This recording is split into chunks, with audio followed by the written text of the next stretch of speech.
Hi, welcome to AP Daily, Computer Science Principles, Topic 3.9, Developing Algorithms, Video 1. My name is Bradley Bearden, and I teach computer science in Dadeville, Alabama. And I want to invite you to invite a friend to take computer science. So let's take a look at what we'll learn in today's video. So we're going to be comparing multiple algorithms, and even though they look different, we're going to see if they give the same side effect or results, or if they give different side effects or results. So let's take a look at an example. So here we have two competing algorithms, or two similar algorithms, that based on the temperature, they'll display a certain string. So if it's too hot outside, they maybe don't want to go play, or it's the perfect temperature, I'll go play. And then if it's too cold, you'll stay inside. So let's look at what similarities we notice about these two algorithms.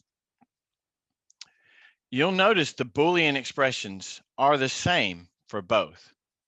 Now we have a nested algorithm, a nested selection on the left, and on the right, they are not nested.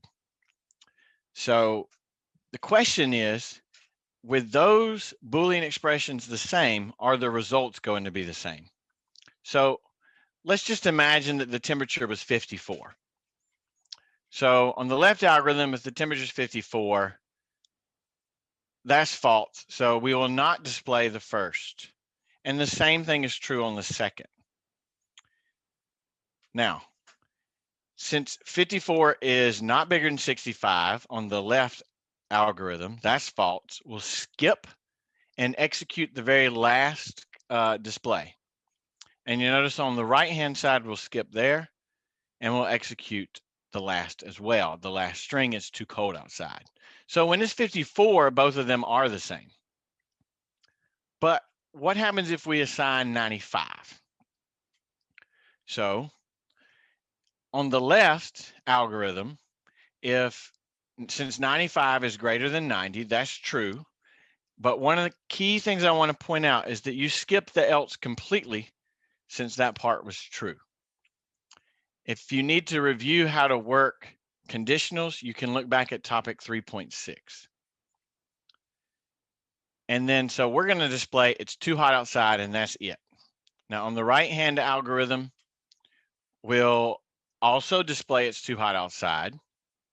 But since 95 is also greater than or equal to 65, we're also going to display, sure, I will play outside. So two things get displayed on the right algorithm, whereas only one gets displayed on the left. So we know they don't yield the same results. And if it kept going, the computer would look at the last conditional and it would skip.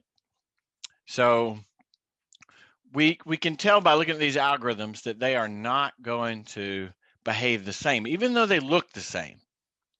So that's something you have to be real careful with when you're working with your algorithms and you're working on your coding in whatever language you're working with. All right, I want to take a look at this though. Could we adjust that second algorithm so that they would display the same results? So let's look back at this else part. Remember, the else is only supposed to be evaluated when the first part was false. And since that first part says temperature greater than or equal to 90, that would require the temperature to be less than 90. So on our second algorithm, we would also only want those to be displayed when the temperature was less than 90. So we can easily fix that by adding an and. Now I want to point out on the second one, if the temperature is less than 65 and less than 90, that's the same as just saying less than 65. So in this case, now these two algorithms would look the same. So the point here is that very small changes can have a big impact on your algorithm. So it's something you want to look at in detail and very closely and try to work all the possibilities out, all the test cases, so you can see if they really do yield the same results. All right, the next problem I want you to take a look at is we have a conditional on the left and we have a couple of Boolean expressions on the right, and we want to see which, if any, of the Boolean expressions on the right could be used to replace the conditional on the left. So let's just look at what if is holiday was true and is weekday was true. Well, since is holiday is true, then we're going to assign false to drive work. And then if we use the same values for the Boolean variables, we'll notice that in option 1, true would be assigned to drive work because we have true and true.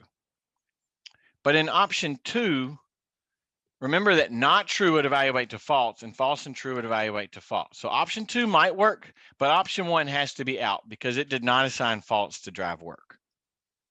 So now that option 1 is gone, let's take a look at all the possible combinations for is holiday and is weekday. And remember that the same results, if we're going to actually be able to replace the conditional, whatever the conditional assigns to drive work, so does option 2 need to do the same thing, needs to assign the same value, true or false. So let's look at the second option there. Is holiday is true and is weekday is false. Still works for option 2. All right, now let's take a look at the third option. If is holiday is false, we skip to the else. Is weekday is true, so we're going to assign true to drive work. And the same thing happens when you apply that into the Boolean operation. So far, everything's looking great. And then in the last one, if everything is false, we skip to the last else. So we need to be able to assign false. And we put that in the Boolean, and it works this time as well. So the point here is that this Boolean expression can be used to replace that nested if-else conditional there. And so those conditionals can be replaced with that Boolean.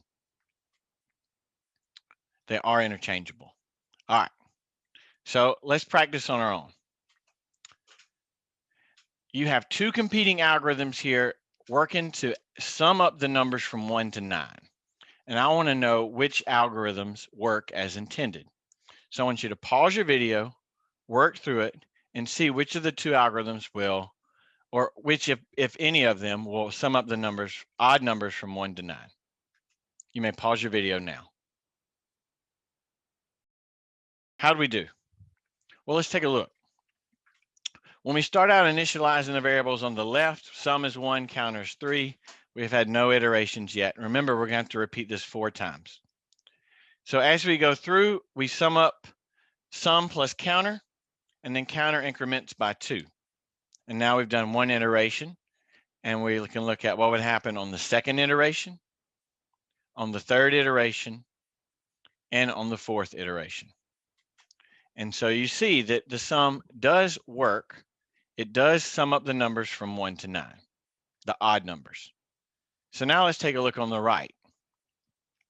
The sum is assigned to 0, the counter is initialized to 9. Excuse me, 0 was assigned to the sum, 9 was assigned to the counter. And our first condition is the counter less than 1, that's false. So that means that we will go into the repeat. So we're going to add sum and counter up, and then counter will decrease by 2 each time. And we're going to keep going until counter is less than 1 turns out to be true. Because remember, you repeat until it's true. So we keep working. And then when counter is -1, counter less than 1 is true. And we can stop. And you'll notice that even though it starts with 0, it still adds up all the odd numbers from 1 to 9. So they both work as intended. So the question here for you to think about is, why is it important to understand that algorithms can be written in different ways and still accomplish the same task? Well, maybe you're collaborating with a friend and they're doing something different than you on their algorithm. A lot of times we might think, oh man, I'm doing something wrong, but it doesn't mean that you're doing anything wrong. It just means you're thinking about it differently than them. And the same might be true with them. Don't assume because their stuff's different than yours that it's the wrong answer. So when you're working and collaborating and people have different ways of looking at an algorithm, that's okay. And if you work with friends and you work with other programmers, you will find that there are other awesome ways to look at the same idea. So what should we take away? We need to be able to work with multiple algorithms. We need to understand that even though they may appear very similar, they can give different answers, and vice versa. And that also some conditional and Boolean expressions can be interchanged. Thank you.